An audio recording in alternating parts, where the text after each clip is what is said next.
Yeah. First, I'll do the introduction in Dutch, okay? Okay. Ja. Oké, even voor iedereen die nu live meeluistert of naar de replay kijkt. We gaan zo over op het Engels. En we gaan praten over een converterende quiz. En een quiz, ja, eigenlijk in plaats van een e-book of eigenlijk in plaats van allerlei andere dingen. Dus een quiz als beginpunt van de plek waar een klant kennis met jou kan gaan maken. Dus een funnel, of hoe je het wilt gaan noemen, maar een quiz als beginpunt van, hey, dit heb ik te bieden, hier kan ik je waarde bieden. En hier kun je mij om kennen. Dat is iets wat ik waar ik zelf heel druk mee ben geweest de afgelopen 3, 4, 5 maanden. En omdat het is gelukt, het loopt echt super, super goed. En vandaar dat ik jullie ook heel graag wil voorstellen aan mijn quiz queen, tongbreker, Kylie Lang. Kylie, welcome. We'll switch to English now. Oh, well, thank you very much. And you could have been saying absolutely anything about me then. But as soon as I say Kylie, you're like, oh, I'm here. Yeah. So now I was talking about having a quiz instead of other lead magnets. So instead of an ebook or instead of all the other things we used to have as lead magnets, the quiz it's not new, but the way you have taught me and the way you have shown this whole quiz funnel to me, that was new for me because it's so strategic and everything is thought out and it's like a high level lead magnet. That's what I at least that's really what I experienced. Yeah, really good description. It's not a simple thing like, oh, let's create a quiz and which color are you? No, it's not about that. It's like a really valuable lead magnet in which you get to know your audience, but they really also get to know you as the service provider. So when is it good to listen? When you're a coach, course creators, service providers, they can really benefit from the quiz. I will shut up in a few seconds. I will give the stage to Kylie, my quiz queen. I'm getting there. And she will do it's like a whole presentation. We have 45 minutes of really valuable stuff. It's going to be a long live show. But afterwards, we are also going to talk about the nitty-gritty stuff of my quiz. It's your first one in Dutch. It's definitely my first one in Dutch. Yeah, we had some translation things, but it worked fine. And of course, people can ask questions. So put your questions in the comments. I will try to check every platform that we are live on, so to see the questions. And if you watch the replay, just post them underneath the video and tag us. If you tag both of us, I'm more than happy to answer questions as well. That's not a problem. Yeah. Best thing is to ask in English. That's the best thing to do. Please. If you want an answer that makes sense, then yeah, probably. Yeah. So without further ado, Kylie, the floor is yours, and tell us all about this amazing tool, quizzes. Okay. All right. Bear with me. I am just sharing my screen and just getting it into some kind of view that works for you guys. There we go. Okay, the floor is mine. Yay. Well, I am really excited to be doing this for you because I love quizzes. It is that simple. So thank you to Jeanette for inviting me to talk all about the wonderful world of quizzes, because I do quite literally live them, breathe them, eat them, sleep them. It is my life, essentially. So over the last 5 years, I've pretty much learned everything there is to learn about a high converting quiz funnel. And a lot of that came from the results I had for myself, because I had a digital course company and I needed to get a high converting lead magnet for it. And about 5 years ago, I stumbled upon a quiz. And with some trial and error, I ended up putting together a quiz that has literally seen us right through to present day. So that company, that digital course company, is still using that quiz. So what I want to do today is share the power behind a personality quiz, which are the ones I specialize in, but doing it as a strategic sales tool. Now, Jeanette mentioned strategy just now, and I say strategic because the quiz itself is only literally one piece of the puzzle. And it's what you do with all of that lovely data afterwards that really, really counts. So who am I? I'm Kylie. I live in the gorgeous French countryside with my border collie Lottie, sat very patiently by the side of me in that picture. She's my constant brainstorming companion. I moved to France about 5 years ago, and I can't speak French to save myself, but somehow I always make myself understood. I'm a complete and absolute ABBAholic, and you'll often find me singing to ABBA at the top of my lungs out on my dog walks, not to mention all the little ABBA references that creep into my quizzes. So, before we get into the nitty-gritty, I do want to share a few statistics with you and a little bit of data. And don't worry, I am not going to blind you with facts and figures and formulas, but you do need to understand why. I know one of the things when I was a kid, if my mum told me not to do something, she always told me why I wasn't allowed to do it. She just didn't tell me to do it. So I'm encouraging you to ditch the PDF lead magnet, of course, in favor of a quiz. Because your audience, they are bombarded with offers. They're no longer enticed by free PDFs that sit there gathering virtual dust on their desktop. You know, just trying to get somebody to give you their name and email address now is huge. It's like pulling teeth. And that's for something that's free. But that's because there's no perceived value to something that's free.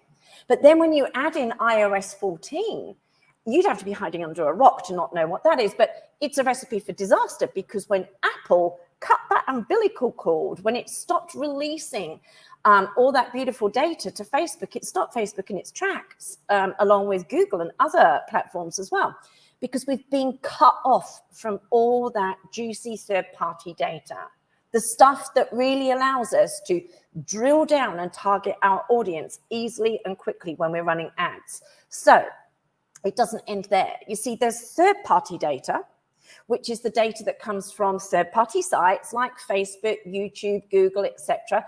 They now have to give consumers the option to opt out of allowing people like us, business people, to have information, to have access to all that information and all that data. Then there's first-party data, which is data that we collect ourselves by tracking things such as time spent on our website, purchase history, engagement in emails such as clicks or replies. But, and this is the big but, users can still opt out because we have to give them permission. We have to give them the option to give us permission to let us have that data. So that's first-party data. And trust me when I say they are opting out in droves, because the stats don't lie. 88% of iOS Facebook users worldwide opted out of app tracking when they released iOS 14. So yeah, Houston, we have a problem. Or rather, we don't. Not if you get smart and build a quiz funnel for your business. You see, the beauty of a well-designed quiz is that it's in that unique position of being able to give you something that we call zero-party data. That is data that your leads give you voluntarily. No tracking, no permission required, just lots and lots of wonderful, juicy data that you own and you can control. So you see, a quiz is the most powerful lead magnet out there, and the only one that can give you all that information about your leads that you can use in order to sell to them. That's powerful. Imagine asking questions in your quiz that are there solely to help you sell more easily. So what else do we love about quizzes? Well, they bring down your ad costs. We all know the cost of ads has just skyrocketed recently, and Facebook doesn't have that data to give us anymore, like we just said. But with a quiz, you feed that data, that zero-party data you've collected voluntarily, back to Facebook. This means owning your data has never been more important. A quiz has the ability to go viral. A quiz, because it's all about your audience. So there's a subtle shift between marketing a PDF that asks someone to download your ebook that ultimately ends up gathering virtual dust, as we said, to asking somebody to get their quiz results. So suddenly it's gone from being all about you as the business owner and gone to being all about them. It's not about you as the marketer. It's about them as the lead or audience member. And this has a really powerful effect because people want to share stuff about themselves. They love sharing their results. So this gives you free viral traffic, which is again going to bring down your ad cost. They have insanely high conversion rates. So a standard lead magnet, PDF, can expect conversion rates of anything between 12 to 17%. That would be fairly standard. But with a quiz, we've seen conversion rates go up to even 78%, which is insanely high. Now, if you design your quiz properly with thought-provoking questions that take your lead on a journey of self-discovery, where they will happily give you their name and email address to see their results, you can imagine why you get those sorts of conversion rates. They also allow you to be super targeted. And as I say, my favorite word is specificity. Try saying that when we've had a few drinks. It comes out in all sorts of ways. So with the data you receive from your quiz, you can send extremely targeted marketing to your audience. So you're meeting them exactly where they are at in their journey. Generic emails that speak to everyone in your audience, they don't work anymore.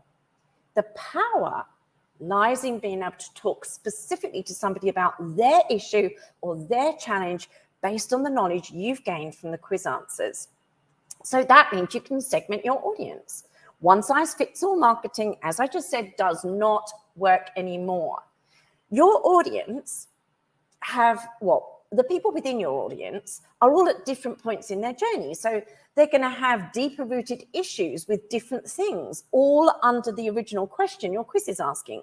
These are usually defined as your outcomes. So the beauty of a quiz is you can segment your audience into those different outcomes and then market accordingly.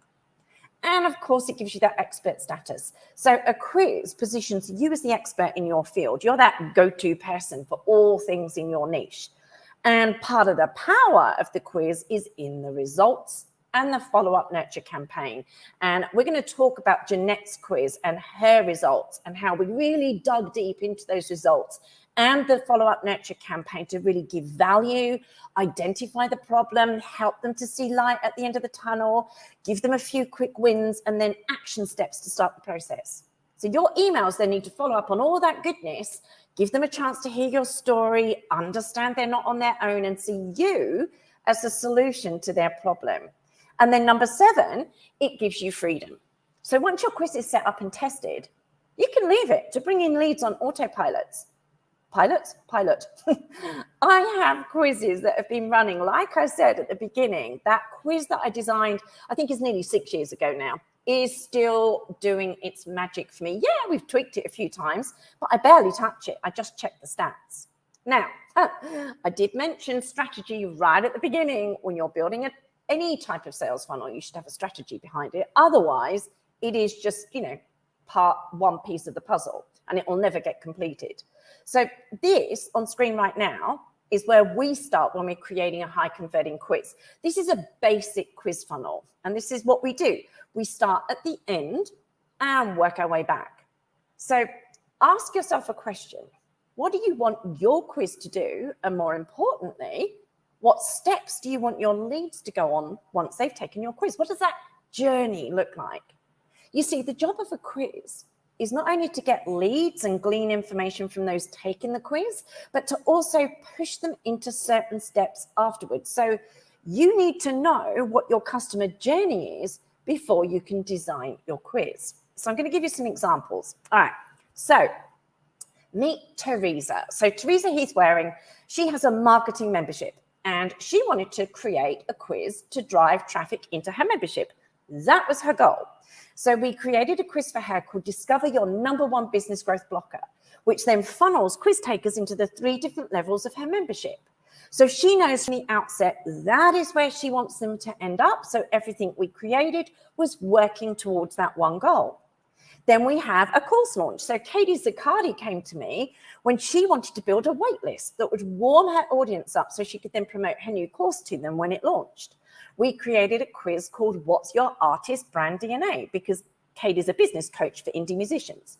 So her quiz gives them 5 possible outcomes that focus on the things holding them back from creating a brand and selling on social media. So the quiz funnels her indie artists into her course, teaching them all about social media and brand presence.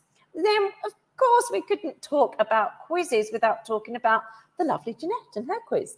So Jeanette wanted to use a quiz to drive traffic into her coaching programs. So her quiz is all about discovering your expert factor and how you can move your business forward. And we'll talk more about the strategy of Jeanette's quiz when we go into our Q&A session. And then finally, what about services and passive income? So Julia is an interior designer, and she was looking to do two things with her quiz. She wanted to build a passive income stream and book more one-to-one clients for her interior design services. So her quiz is launching in September. Very excited about this one. And the whole idea behind it is to help people decide, are they ready to hire an interior designer or do they want to DIY it? So the name of the quiz was What's Your Interior Design Blind Spot? And depending on the answers, they'll go through to a call with Julia, or they'll be pushed into a waitlist for a course she is creating for passive income. So a different strategy again. Now, I could show you loads more, but that would be boring. I just want you to know how the goal of your quiz comes first. Then you can start creating things. I'm sorry, I couldn't go through what training without bringing ABBA into it in some way, shape, or form. So, but this one's a good one. What separates a winning quiz from a losing one? Value. There has to be an outcome that allows your audience to learn something about themselves, but whilst giving them the opportunity to take action as well. So forget about the BuzzFeed quizzes like this one.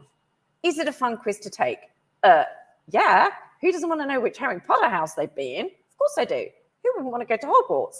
But the point is, it's a BuzzFeed quiz that has been created with one goal in mind, and that is to get your attention and make you click. What they do is they drive traffic to a site where they then bombard you with adverts, nothing more.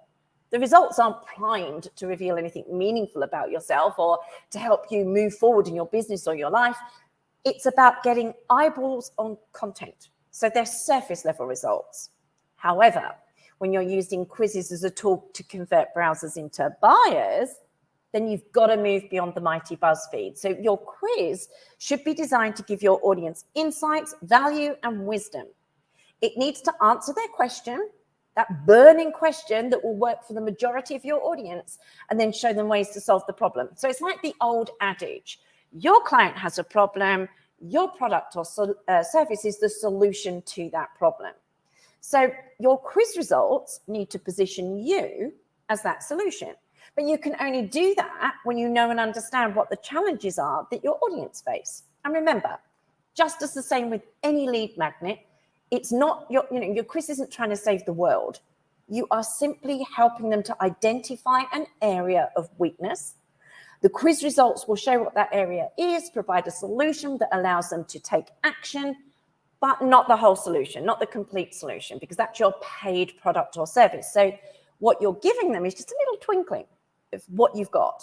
And I always say to people, give them the what, but not the how. The how is what people pay you for.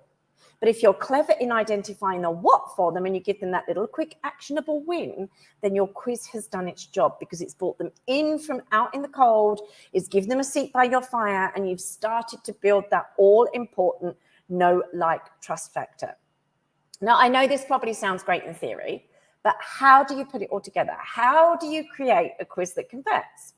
Well, I'm going to walk you through the process I use with all my clients when they hire me to build a quiz for them, just so you can understand all the moving parts and the elements that are involved.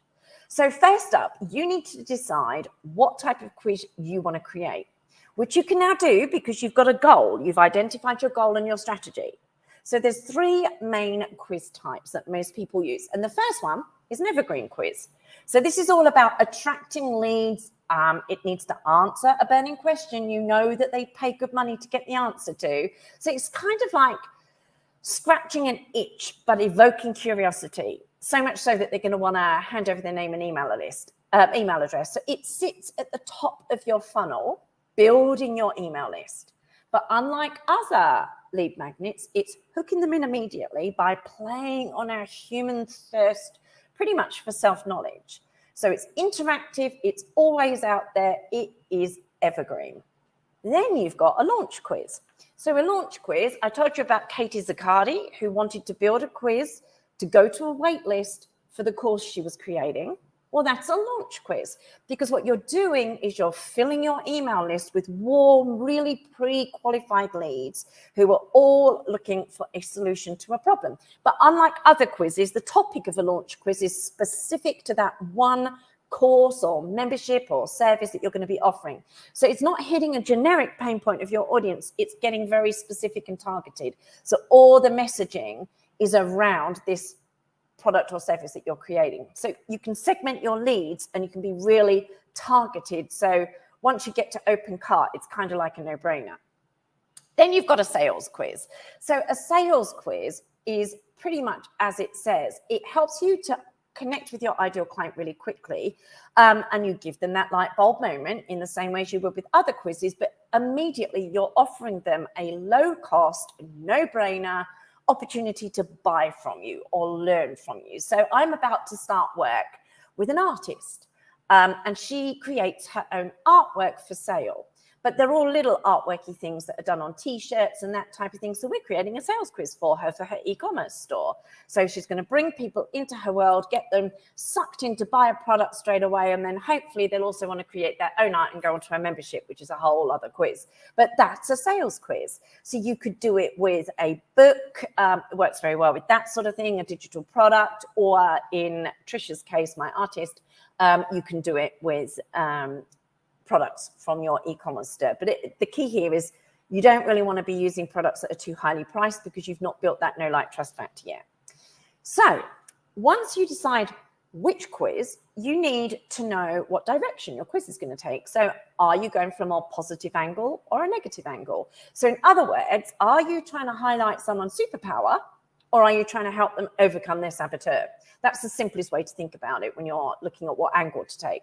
So superpower quiz, as it sounds, it is all about celebrating someone's amazing skills, stroking their ego, telling them how their superpower can be used within their business or their life. But whilst you're really busy highlighting their expertise, you also need to solve the problem they've got, because that's why they've taken the quiz, because deep down, they're facing a challenge. So you've got to help them solve it.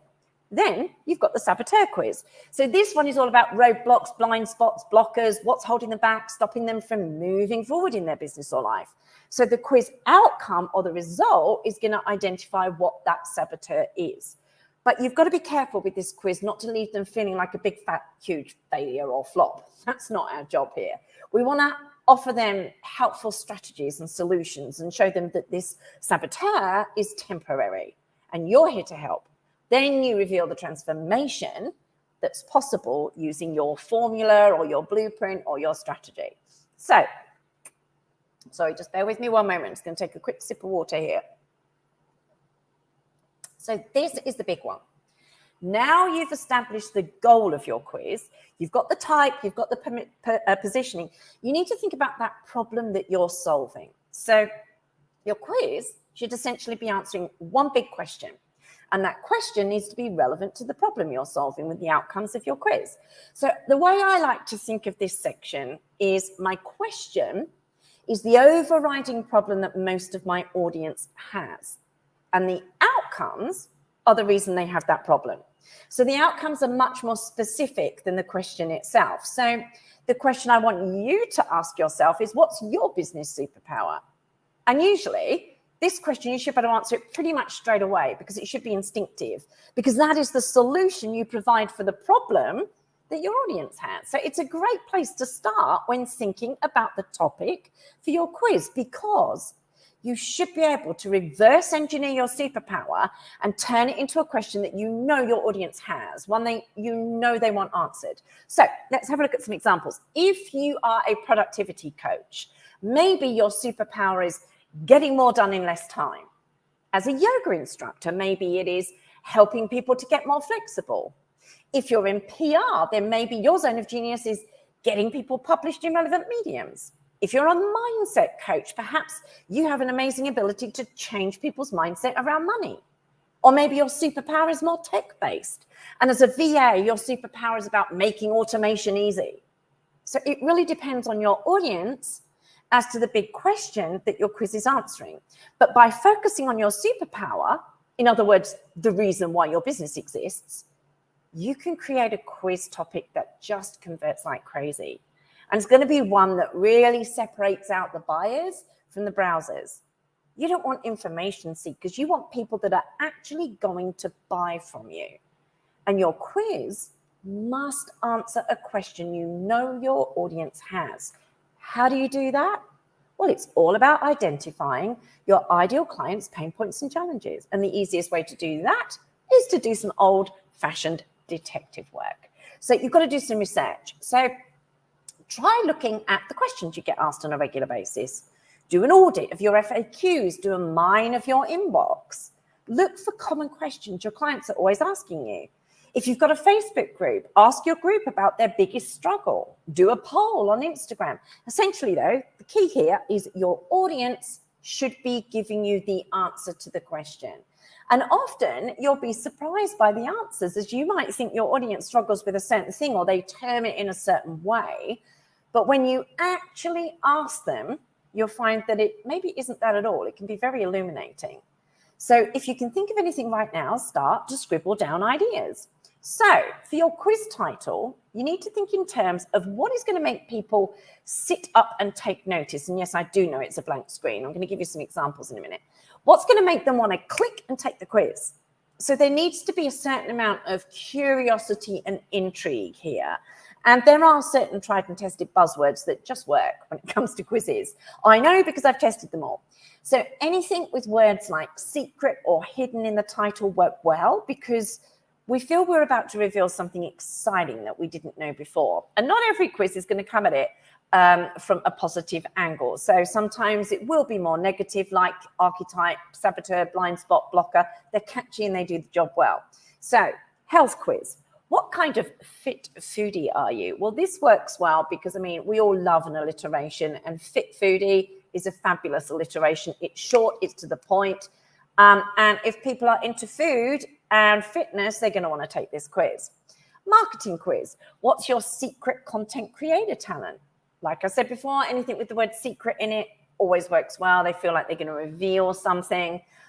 Same with this one. What's your hidden Instagram style? Same sort of style there.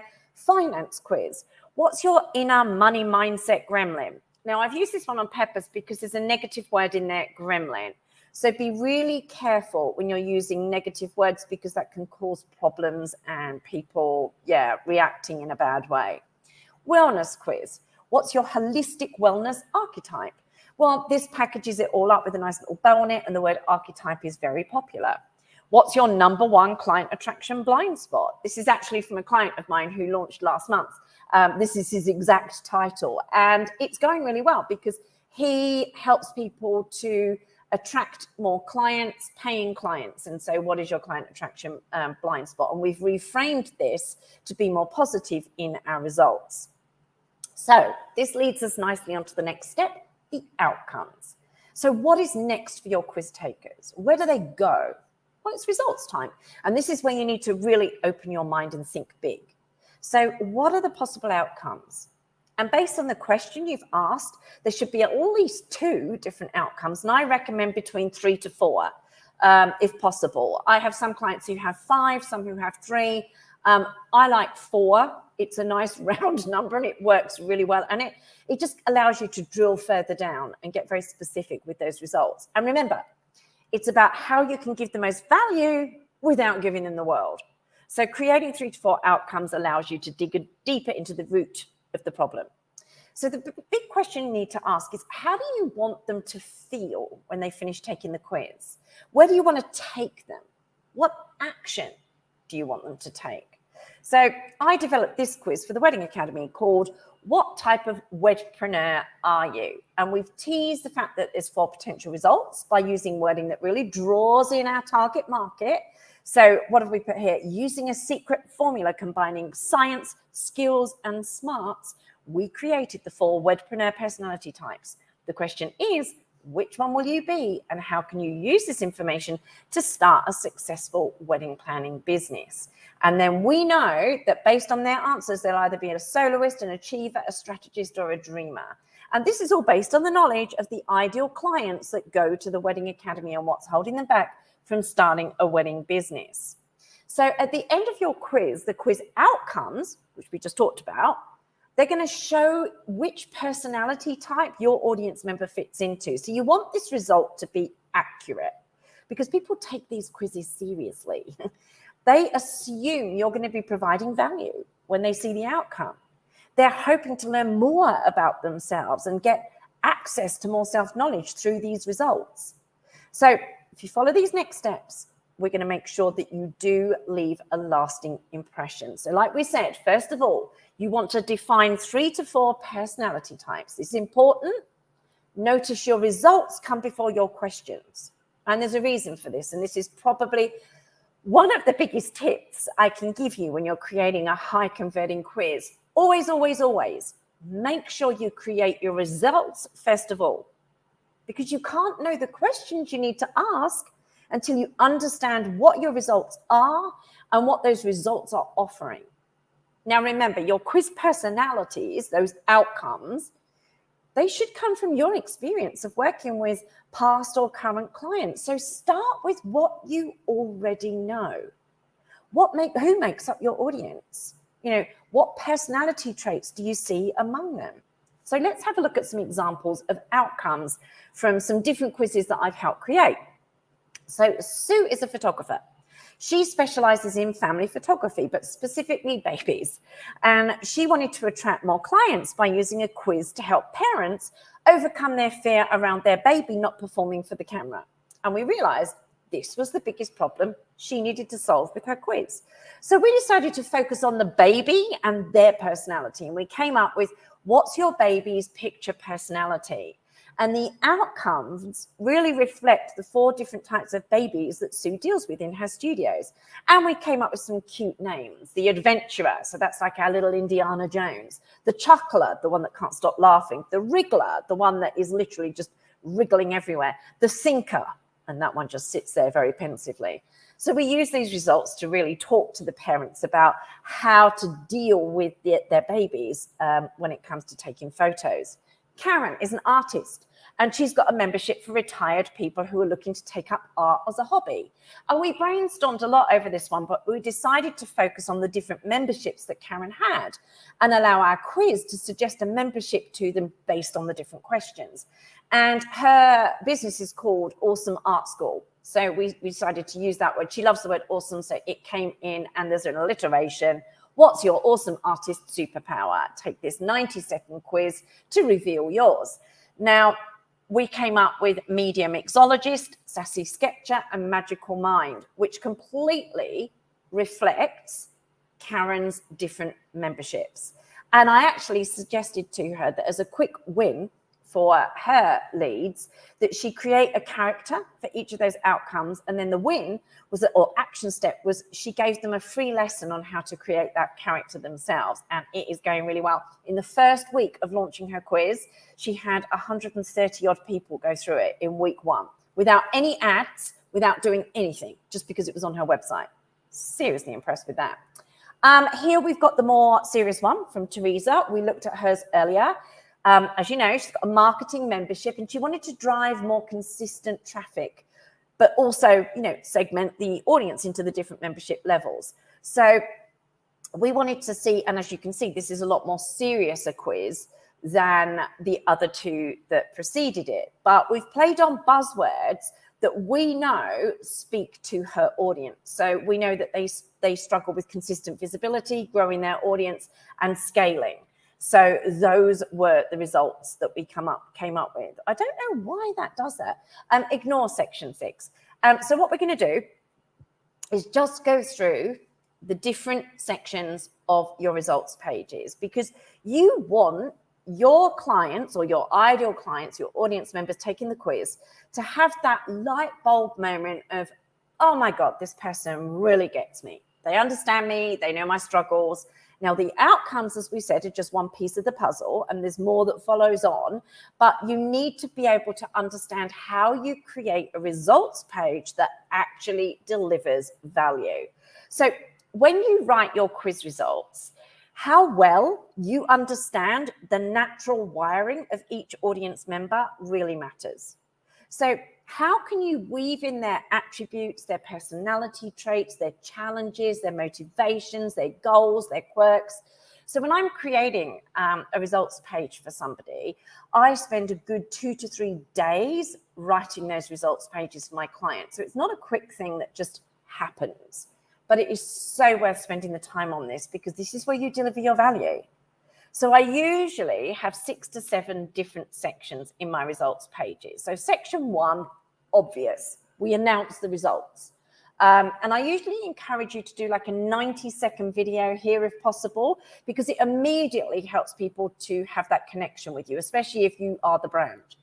Section 2, so this is a more high-level overview of their results. So the key purpose of this section is to bolster them, affirm that, you know, they've made the right choice in taking the quiz, but keep it really positive before you then transition into a brief overview of what they could do better. And then you guide them onto the next section, which is section 3, the visualization of what life would be like if they could solve their problem. So this should carry on nicely from the previous section above. And this is about using the power of visualization and letting them see that there is a way forward, but with your help, obviously. That's part of it. Then you introduce the solution. So it needs to have clear, compelling headlines. I usually use sort of 3 to 5 relevant strategies to help them achieve their goals. So you're addressing fears, hopes, all of those types of things. And I often come up with formulas for my clients. So, for example, I have a client who teaches marketing to hair and beauty salon owners, and they use the word shine. Put the shine into your marketing. So I've taken that word and I've come up with a formula using shine as an acronym. So what I came up with was SHINE stands for show, help, inspire, nurture, engage. And then this formula appears in section 4 of the quiz results as their action steps. And it's great because it's also something that the girls can use in their marketing elsewhere. They can use it on social media. They can use it in their emails. This section is your opportunity to wow your quiz taker, give them highly relevant and actionable strategies. So try to approach this like you would if you were to create a guide to solve a specific problem. So yeah, really think about this section. And then section 5 is all about you. Finally, it's about you. So introduce yourself to your audience, but not the corporate version. I want the story-based version. And the purpose of this is to avoid people thinking, you know, who's this person emailing me? They know who you are. They've read about you on the results pages. And it needs to really give them confidence as to why they should take notice of you. And then finally, section 6 can change dependent upon what the goal is for your quiz. So for me, I've got my own quiz, funnily enough, all about which quiz should you do for your online business. And I change this section up on a regular basis. So at the moment, I just have it going to the big call to action is to join my Facebook group. But sometimes it might be get on my wait list. Other times it might take them to my done for you quiz service. It really depends on what I'm promoting.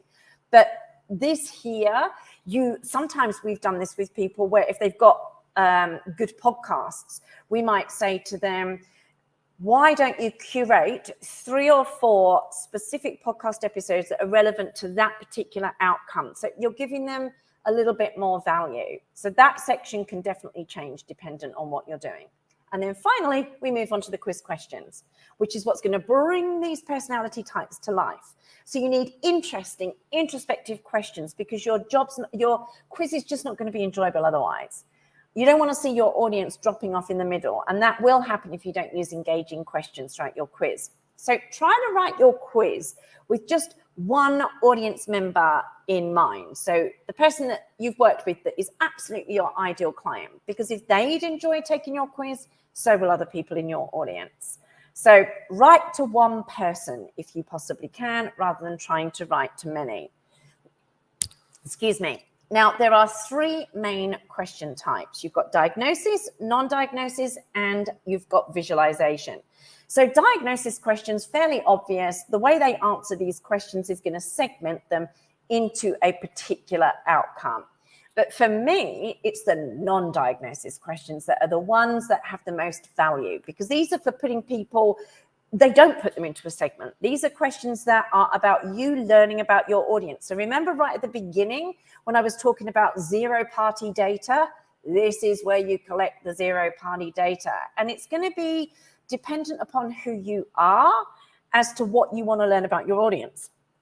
So if you were somebody that taught social media, then you might want to know which is your favorite social media platform, or how long have you been using Instagram for your business? So quizzes aren't a one-way street. They are about you finding out important things about your audience. This is how you send them very targeted emails that aren't generic. So think about it. If you knew ahead of time how somebody made purchasing decisions, i.e. do they buy based off of FOMO? Are they triggered by timers? Do they do their research and sit on things for a long time? Do they like to follow people for 6 months before investing in them? If you knew that, the way you'd sell to them would be very different for each type of person, because a countdown timer at the top of the email isn't going to work very well for somebody that likes to do their research and take their time. So, yeah. You just need to think about all those different questions you could ask to get information you can use to help you sell better to your clients. So finally, the visualization question. There's only ever one of these. And this is difficult to explain, but it's basically where you place your product or service top of mind for your quiz taker. You know, imagine what life would be like if you'd solved their problem. And this one is definitely easier to see in practice. So just remember, this is one of my favorite movies, Finding Nemo. Just keep swimming. You know, when you start to brainstorm those questions, don't worry about what answers you're going to put down for each one yet, because that's going to distract you. And also don't worry about the order of the questions to start off with. Just do a brain dump. Put all your ideas into a Google Doc, and you can always cut questions and reorganize them later. And then once you've got a list of questions, then put them into those 3 question types: diagnosis, non-diagnosis, and visualization. Now, as far as how many questions should you have in your quiz, my advice is between 8 to 10. I've done quizzes with 12, but I usually stick to 10. If you do need a couple of extra ones, don't go above 12. People want something that is quick, easy, and fun. If you bog them down with too many questions, you will see a drop-off rate. So that is pretty much the way I would suggest you go. Now, once they've gone through the questions, what happens next? Well, this is a big question. I haven't got time to go into this in a lot of detail now, but I did think it would be nice to show you this, because once you've done your quiz title, your results pages, your questions with the relevant answers, then obviously you have to send them follow-up emails. And this is where your quiz platform, your CRM comes into it. Now, I'm an active campaign girl, and this is just a quick look at what automations look like as far as I'm concerned, and how we really try to map things across using as much data as possible. Because remember, the power of your quiz is very dependent on what you can do with the information you're receiving. And this relies on a good CRM. So there you go. That is a quick look at what my email strategy looks like for my clients. So I'm going to stop sharing my screen now. And I think we did actually manage to do this exactly at the 45-minute point. So I think I'm doing quite well here. There you go. Yeah, it's 43 minutes and 20 seconds. It was perfectly timed. That wasn't bad, was it? Yeah, and we had a lot of people like coming in and coming out, and I understand it's like a long talk, and it's pretty specific. I can imagine people looking back at the replay, stop the video, and then study the screen, like what are all the details, etc. Yes, me too. There is a lot to take in. And I think that's where people don't realize, as you alluded to at the beginning of this, and you said, you know, a quiz isn't something you put together quickly. It's not. It is a massive, massive time investment. But it's like with anything. If you're going to create something and you want it to work well, it's worth taking the time upfront to make it work. And this is the biggest investment of time you'll do for any lead magnet. It's huge. But, oh my God, once you get them working properly, they are gold. Like I said, it's set and forget. You can just leave it to run and do its thing, and it will consistently bring in leads. But only if you've put in the work up front to create something amazing. And that's why we go into so much detail. That's why there's a whole strategy behind this. Yeah. I've experienced this like you have too. You have most definitely experienced this. Yeah, absolutely. Like I think there's a new word, quiz stress. Like, oh, we have this deadline, we have a launch date. Yeah, definitely. Everything has to work, and everything, I mean, the software, etc. What would you say, because I asked people if they had questions. If you still have questions, please please put them in the comments. I have second screen as well. But what would you say is like the best way to really feel if a quiz is something for you? Because I've talked about, like, we are going to do this. I talked about my quiz. A lot of people love it. They love to fill out. They love to see, oh, it's only 2 minutes. La la la. I'll do the quiz. And then there's somehow there's not the switch of, oh, it's also something that I could do for my clients. It feels like it's too big of a step, or it's too far away from it. Let's stick to the PDF, or let's make a video series or whatever. Like what's the biggest hurdle to take here? I mean, there is a hurdle in the fact that it's a time investment. But I think what you've got to look at is, what are people responding to at the moment? So think of your audience and think about the time restraints that people have. So what we were doing 2 years ago during COVID, when we were all locked down and had nothing to do, we were all consuming vast quantities of videos, virtual summits, goodness knows what else. We're now back at work, we're back in the real world, and whether or not we've gone back into an office or not is irrelevant. The point is our time now again is precious. So yes.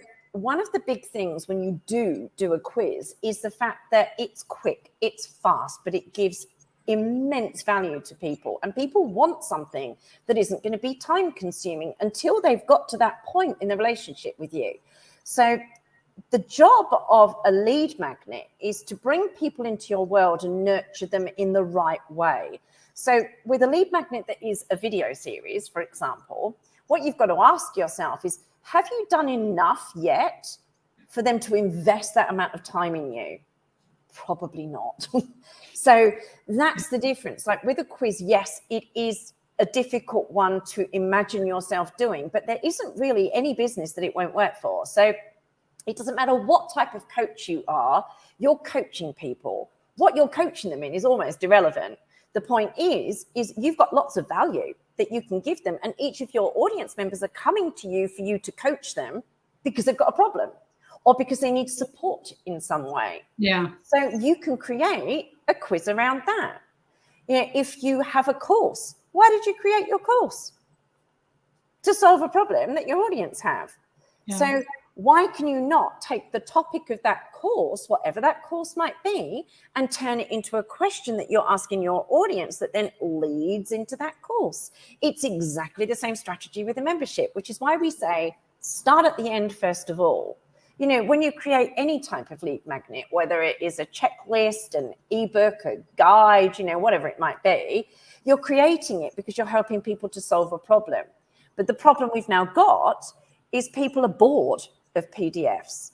They're bored of videos absolutely. And summits. Yeah. So you want something that's interactive. Now, you can still use the same type of messaging that you were using for your PDF lead magnet, but you can make it more interesting by turning it into an interactive quiz, by really drilling down deeper into their problems rather than sending them a PDF that is very generic and maybe 25% of it will be relevant to the person reading it and the rest isn't.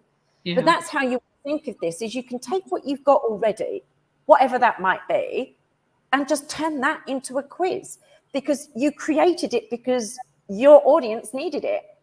The problem is you've got to think about how your audience wants to consume information now. And this is where it might be in 5 years' time, quizzes are done and we're on to something else. Who knows? I don't know. I don't have a crystal ball. We don't know what's going to happen in 5 years. But what we do know is what's happening now. And what's happening now is people want something that's going to always give them instant results. And a quiz is about as close as you can come to giving them that. It's quick, it's easy, it's happening now. They don't have to wait for something to be downloaded. They answer their questions, they enter their email address, and bang, there's those results. Yeah. So, like I say, it doesn't have to be a difficult thing. You don't have to reinvent the wheel. Take what you've already got and think about how you could turn that into an enticing, curiosity-based, clickable question. Yeah. And then use that information, but just disseminate it in a different way. Yeah. And take the time to build it. Yeah. And don't set yourself unrealistic goals, really. To give you an idea, when I take on a client, a one-to-one client, it takes me 4 to 6 weeks to create. Yeah. And you are like, and I do it all the time. Yeah. You are the fastest on the whole planet, probably. Yeah. But even I need time to let it sink in. I have to walk away from it, come back again, make sure it's sitting right. So take the time with it. Don't put unrealistic expectations on yourself. I did it as well. Like I did run several test rounds with my current clients. Like, I'm working on this. Could you please take the quiz? It's only 2 minutes, and give me feedback about the questions, about the wording, about the images, about everything. Yeah.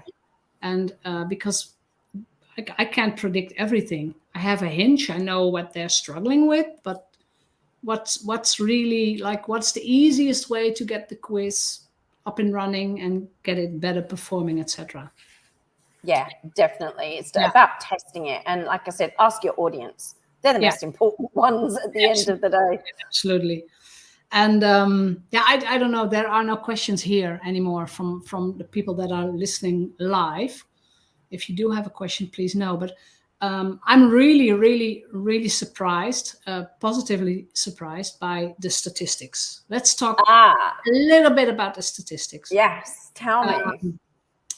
Okay, if we talk about lead magnets, and probably it's a question to the listener, to the audience.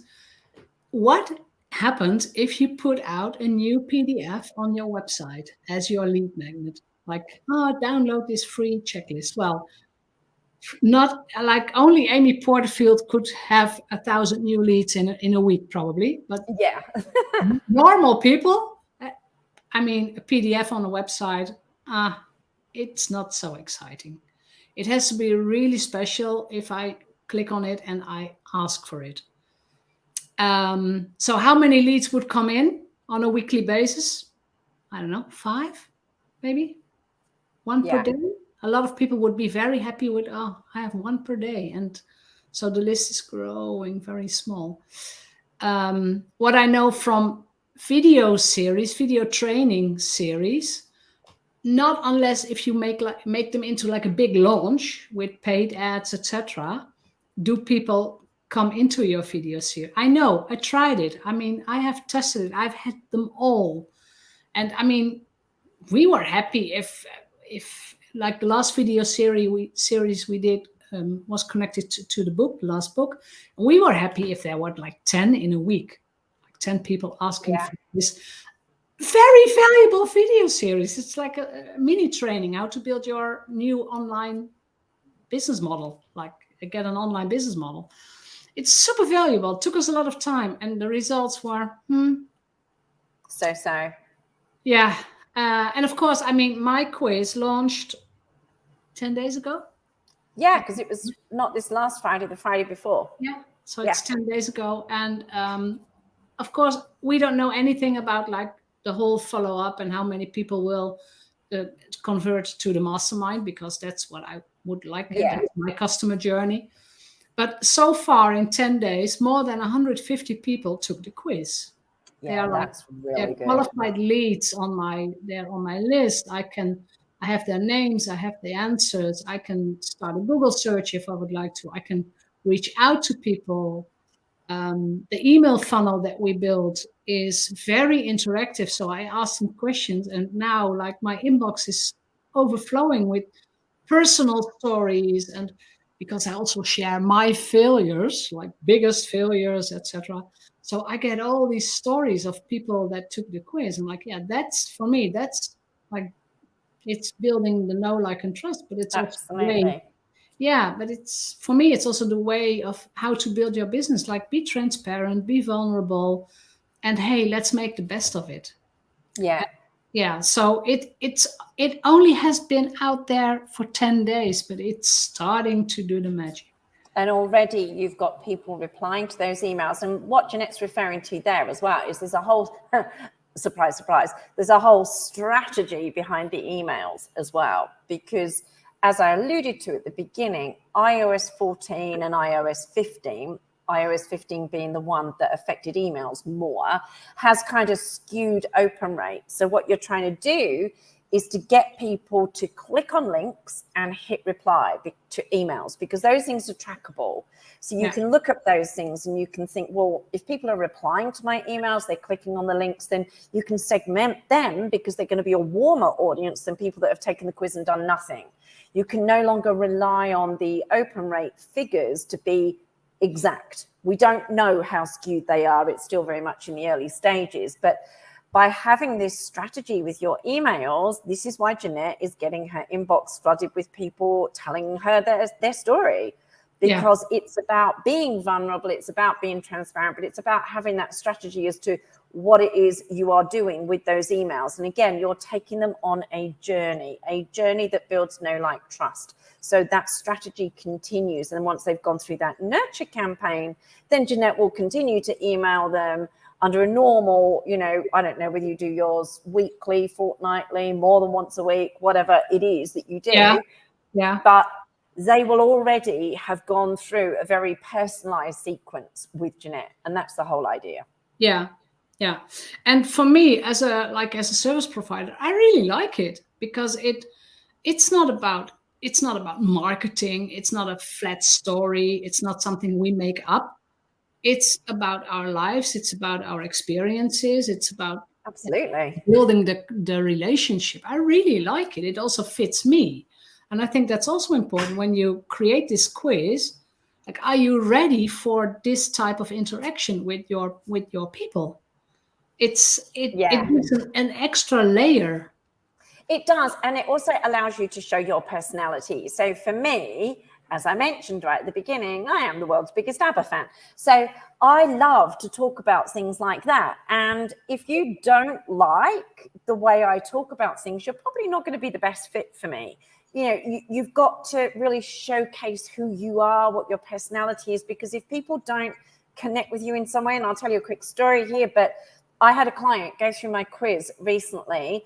She absolutely loved the quiz. She then went onto my website and nearly was beside herself when she discovered that I love The Sound of Music. I know, it's my favorite movie ever. And I got my video guys to superimpose my head onto Julie Andrews' shoulders singing I Have Confidence. It was one of those nutty things that I did. That was the thing that brought her in. She said, I had to talk to you. I was so excited. Oh, and I'm an ABBA fan too. Within 24 hours, she'd signed up for my full Done For You service. Yeah. That's the power of telling stories, showcasing your personality, and not being afraid to embrace who you are. It's not for everyone.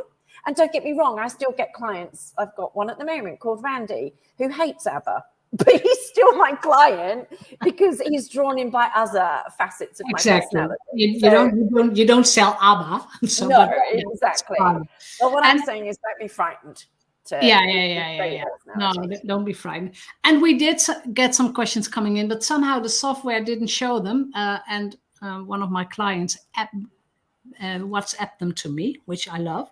I love this proactive kind of people. Yes, I've seen it now. Is that Gwen who's talking about No, we have other questions first. And I don't see them, but okay. You mentioned the 3 types of questions: the diagnosis, non-diagnosis, visualization. How many of each type should you ask? Like, if you ask 12 questions, do you ask 4 of each type? Like, is there... No, not necessarily. There's no hard and fast rule about that. But what you've got to remember is, with your questions, think of your questions a bit like reading a book.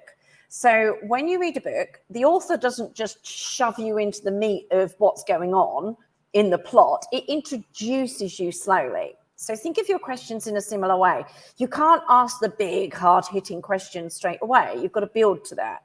So I tend to use more a couple of non-diagnosis questions at the beginning, because it might be that I'm saying, how long have you been in business for? or what's your zone of genius, or any of those. They're non-diagnosis questions that allow me to find out more about my audience, but they're very low commitment level from the lead's point of view. Then you build up into the middle, thinking about it like a story, where you're getting to that meat of the story, the plot. It's getting exciting, you're drawn in. That's where you're going to have your bigger questions, which will normally be your diagnosis questions. Then you're tailing off slightly because you're coming to the end, but you want to leave them on a high, just like if you've read a book and you're thinking, God, I hope there is another one in this set of books. You want that feeling at the end. So I know that doesn't answer the question of how many should you have, but that's kind of the story arc that you want people to go on. So it feels like it's not fluffy. There is a point behind the questions, but I would normally have a minimum of 4 to 5 diagnosis questions, because that allows me to be able to more accurately, well, not me, but the software more accurately put them into those outcomes. So I'd usually aim for 5 non-diagnosis, and then 5 diagnosis, 4 non-diagnosis, and 1 visualization is roughly how I would do it. But it does depend a bit on the client as well. Yeah. Well, I think mine is also more or less developed in that way. 10, isn't it? Yeah, 10. Yeah. That was a question from Ria. Then we have a question from Mayo Lang.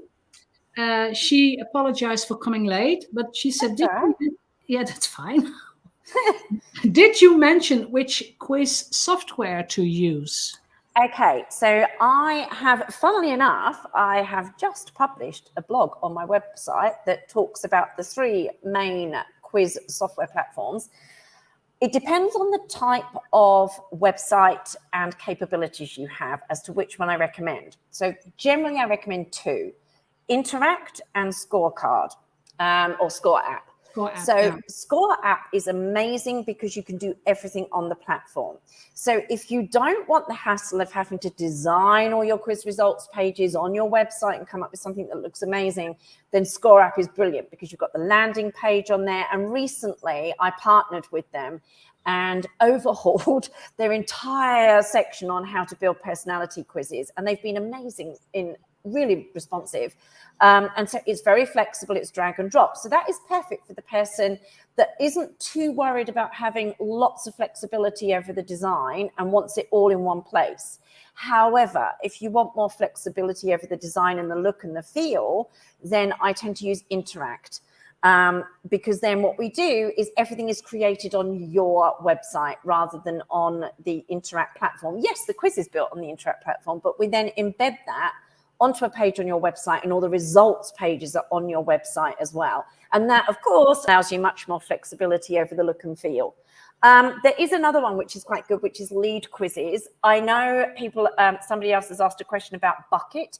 I do know Bucket. I was trained by Ryan Levesque. That's who I learned from originally. He was my quiz mentor. And I have used Bucket. I personally don't like it. I find it hard to get on with. It's not an easy learning curve. So I don't use it personally, but I know a lot of people that do. So yeah, Interact and Score App are my 2 favorites. And there's another, I think another advantage for me because I use Interact. Yes. The result pages are on my website, and my Facebook Ads Manager is really pleased with that because she can track all the the data, and so she's like, which you can't do when it's Score App so easily. So yeah, pros and cons for both. Yeah.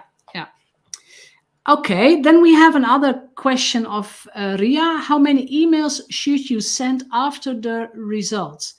In your strategy, there were 7. She probably counted them. Yeah, I think you must have done. Now, it really depends on what you're doing. So a lot of the time, the strategy will be to get them into a wait list or get them onto a masterclass or a video series. If that's the case, and there's more emails than that, because what we're doing is usually so you've got your quiz results email, you've got your hit reply email, which happens 30 minutes after the quiz results email, and that is specifically to get them to hit reply and tell them that they received your results. bit of strategy going on there. Then you wait a day, and the next one is the celebration email. So the celebration email really is reiterating what their results were, starting to give them a little bit more information. We often take some of the information from the quiz results page and use within that email. Then we wait another 24 hours, and then it is the story email, which in this case would have been Jeanette's story about why do you relate to her? How did she get here? What were some of her failings, etc., etc. So that's that one. Then once we get past the story email, that's when we introduce the strategy email. And the strategy email will depend on who you are and what you're offering. In my case, my strategy email is all about using the word convert, because that's my acronym, naturally, given what I do. So I introduce that strategy to them, and then the call to action at the bottom is to get on the wait list. Or sometimes, depending upon what I'm doing, it's go and watch my video series. So it depends on where I am in the year and what I'm doing as to what I'm going to use. Now, this is where it gets a little bit more complicated, because what you're going to be doing on the next email is you're going to be looking to see, have they registered for that wait list, or have they registered for that video series? If they have, send them this email. If they haven't, send them this email. So there's generally between 6 to 7 emails, but 3 extra if they haven't registered, because then they're going to divert and they're going to go onto that registration email. But we don't want to hit them with the registration email if they have already registered, because that annoys people. It would annoy me. So this is where a clever CRM comes into it. I'm an Active Campaign girl. I persuaded Jeanette to go on to Active Campaign pretty much every, and I don't get paid by them at all, by the way. I will just put that out there. But I just love it, because what it does is it allows you to take the power of a quiz and use it very, very intelligently. So you can even do things like create custom fields, map all of the information across into the back end of Active Campaign. So rather than having to send 4 different emails for 4 different results, you can pull in the information to make sure that you send one email, but it looks for what's in that custom field, etc. But that was a very long-winded answer to your question. Sorry. But yes, generally 6 to 7 emails, 3 extra if you're looking for, if they've not registered for whatever it is you want them to do as part of that next step. Yeah. Yeah. So it's quite a bit of work, everyone. Yeah, it is. And then I think you can read the question from Gwen about the title. So, hi ladies, I'm creating a quiz with the Bucket.io Levesque team. It is about a serious problem. Narcissistic abuse. I have a title. What's your #1 happy relationship blocker? Is that okay? Have you tested it on your audience, Gwen? It's what's your #1 happy relationship blocker? I don't know whether or not it says exactly what it does on the tin, but usually, to give you an idea, when I create quiz titles for my clients, I come up with between 8 to 10 different titles. And then they choose their favorite 3. And those titles are a combination of lots of different words. Some will come from a more positive angle. Some will come from a more negative angle. But the key is to, okay, she's saying she hasn't tested it. So the key is to not just have one. Put as many together as you possibly can. Aim for a good 8 to 10 different versions of it. Look at it. Think to yourself, okay, does that work for my audience? Are these words my audience will respond to? And then get the top 3 and test it on your audience. See what they respond to. That is such a big part of this strategy, because until you do that, you can't know for sure whether or not you're resonating well. And there may still be tweaks that you make further down the line. But what's your #1 happy relationship blocker? I don't know whether or not that necessarily would appeal to me, but am I your target audience? So this is the question you need to be asking. Now, I'd need to know a lot more about your audience to make a snap sort of decision like that. Sorry, Gwen, I know that's not particularly helpful, but I also wouldn't want to presume not knowing your audience. So yeah. Yeah. I think it's always good to test and to brainstorm about a lot of titles. And yeah. I was only scared if it is too negative. Don't be scared about being too negative, Gwen, because you can reposition in the quiz results. Most of the quizzes I build come from a more negative perspective. And then, like I say, we reposition that or reframe that in the quiz results to get more positive, show them there's light at the end of the tunnel. But yours is a negative style of, what you're doing is a serious problem. As you said, it is more negative. So you can't then pretend that that's not negative. You do need to come at it from a more negative angle. But like I say, we try not to be too negative for too long. We identify the problem, we empathize with that problem, but then we show that there's light at the end of the tunnel and this is how. So yeah, don't worry. Negativity isn't such a bad thing. No. Because it's what your audience are suffering with. So I must say it's a great mission Gwen is on. Absolutely. Definitely. Yeah. Anybody that can help with that sort of thing has my respect 100%. But yeah, don't shy away from asking the hard question, because that's ultimately what people want the answer to, is the hard question. Yeah. And they know they have a problem. They know. Yeah. Absolutely. I check my WhatsApp as well. If I maybe I don't know, because I don't see all the questions. I don't know. Okay. Oh, she said, okay, Gwen saying that's clear. Thank you. So that's good. All right. Cool. Okay, but I think we talked for 65, no more, 75. We talked for over an hour. Oh, Jeanette and I, we could talk forever. we could talk for like a whole day about this. I really, really want to thank you about this, like this in-depth analysis of like starting to think about adding the quiz to your marketing funnel. And yes, I did use the word funnel because you also use the word funnel. I do.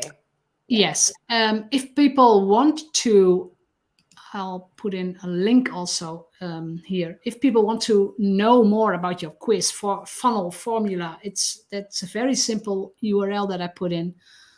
It's a redirect from my website.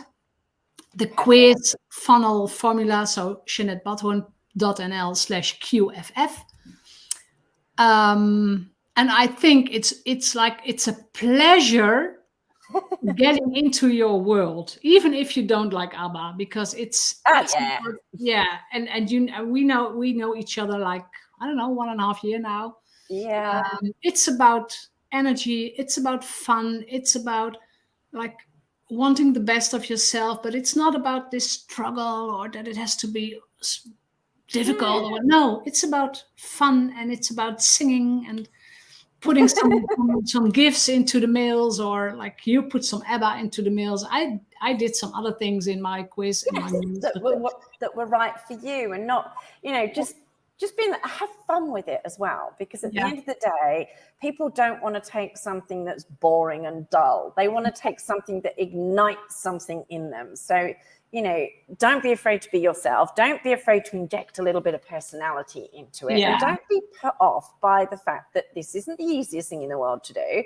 But if you want some help, then the quiz funnel formula is my, it's a 6-week course. You have lifetime access.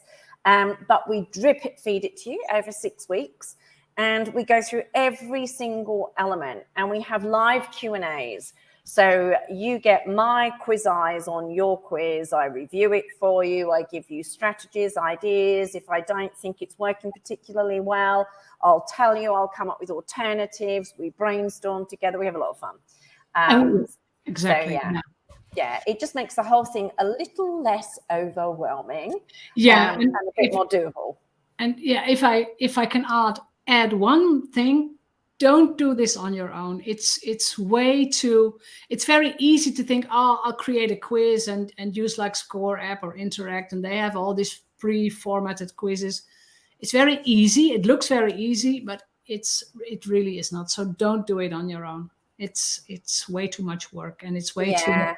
Yeah, there's so much. There's like a whole science behind it. So yes, the strategy is the biggest part. Creating a quiz on its own can, sometimes it's not so bad, but it's about knowing if you want it to convert, then there is that strategy behind it. Exactly. So go to the website, check it out, and I don't even know. Like, do you have like something coming up? Yeah. Yes. You literally have about a week to register for it, because we go live on the 29th. Monday, the 29th of August is week 1.